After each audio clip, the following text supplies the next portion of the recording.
Hey everybody, welcome back. It's Jordan here. Today we're going to be taking a look at some Lego.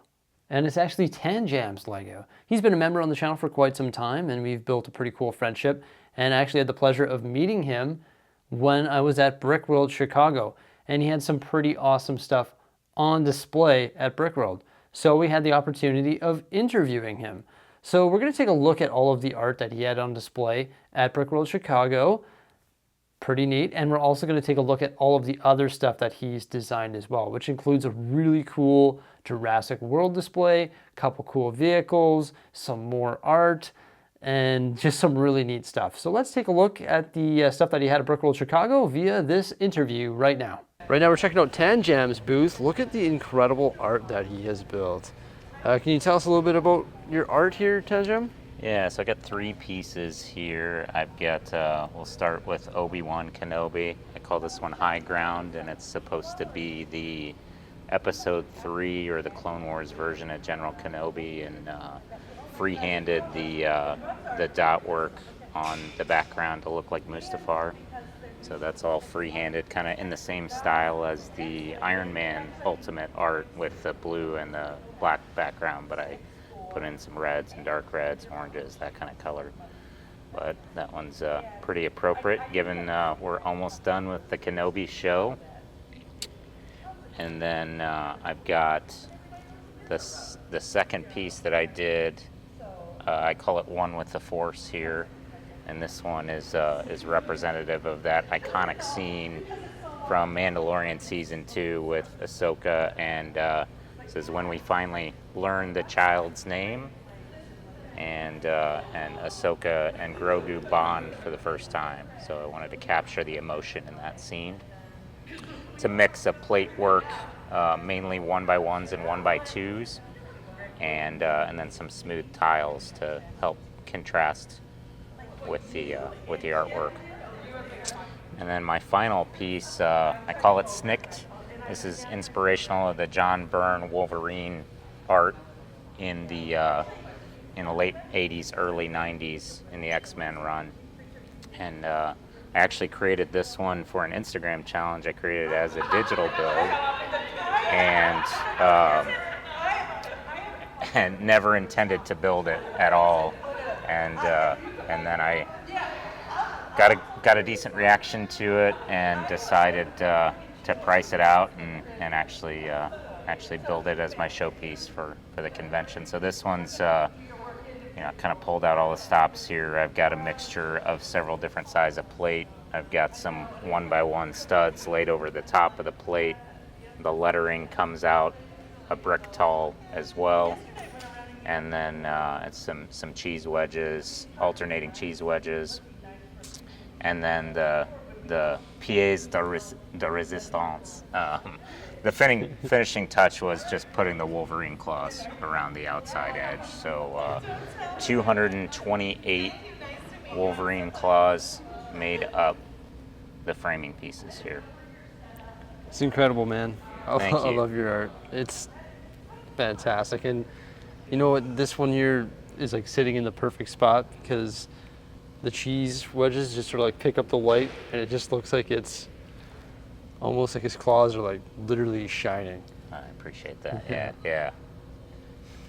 Very cool. Then you got some other little things here too. Yep, I've got a few other little builds here. The brickhead I designed to go after my beach bum sig fig. So we got the beach bum. He actually has a Shell gas station piece to represent his necklace, and that's from 1970. The Shell gas station. That's a printed piece. Got the little hermit crab beside him. We've got the legendary walkie-talkie. A lot of people have thought this was the Target walkie-talkie. This is actually brick built here, and I actually made it so you can depress the talk button. I've got some springs in here so you can depress the talk button. And you built that with all Lego, right? That is all brick, yes sir. Yeah. Very cool. Take a look at the back side there. It's impressive how you get the actual function of pressing the button. Absolutely. Yes, my kids tried to tell me to actually make it, put a walkie-talkie in there, but I just couldn't fit one inside there. Actually talk. And then the last piece I have here is the, this is after one of the sets I had as a kid. This is the Wolfpack shield. So I've got the little Wolfpack guy here, and this is just all plate work, plate and tile. And then it actually does have the handle on the back here to represent the shield. That's such a cool idea of building like a minifig accessory or anything having to do with minifigure and just like supersizing it. I think that's just an incredible idea. Yeah, inspiration from the Hogwarts Icons collection, right? Yeah. Just that kind of set the stage to do that large size build stuff. That's pretty awesome, man. Well, thanks for having it here at the show. It looks fantastic, and I can't wait to see what you come up with in the future. Thanks, Jordan. So definitely some incredible artwork that was on display. I was blown away by that Wolverine. I also really liked the minifig sort of blowing up stuff, like the shield and the walkie-talkie. Crazy how the walkie-talkie was actually functional, like the button press and the knobs turned and stuff like that. I mean, you couldn't actually like, you know, communicate through it, but I really enjoyed that. I think it's really neat. I can't wait to see what he comes up with next with like the minifig scale stuff. So not only did he have the stuff on display at the show, but he's also got some stuff on Rebrickable, and he's got a custom Jurassic World scene that he put together using the studio program. So let's take a look at that, because it was actually submitted to Brick Huntress's competition on Instagram, where everyone had to come up with different Jurassic World themed creations and submit them there, and then they were sort of like a competition style, and it was actually voted the winner. So let's have a detailed look at that. So this thing is absolutely amazing. We've got the Mosasaurus bursting out of the water there. All the water detail around it is fantastic. It is a Mills plate as well, so you can see the open Technic pins there, so it can clip into other modules. And you can see the Mosasaurus is just highly detailed. It's bursting out of the water there, biting onto the shark, and then there's also the stands as well with all of the excited fans of the Mosasaurus or excited Jurassic World attendees. And here's another angle of the model, so you can see all the detail of the Mosasaurus. It's got the proper colored interior of his mouth, it's got the teeth, also a nice combination of studs and smooth finish with all of the different curved sloped plates, angle plates, and then also the transition of the color to the light/dark gray on the bottom or the belly of the Mosasaurus. So it's like spot on. It is simply amazing. Also the stands is very detailed with the masonry bricks, the light gray bricks that sort of curve over top, and then it's got the sort of roof. That thing looks spectacular.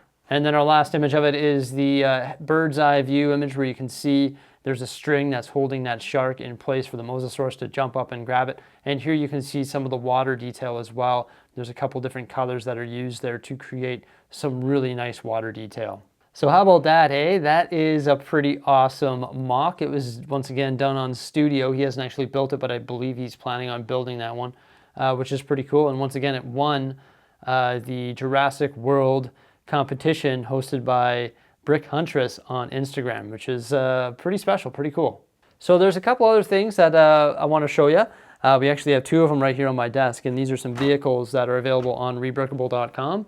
We've got a police cruiser and also a taxi cab. So let's have a detailed look at those, and then there's a couple other things as well.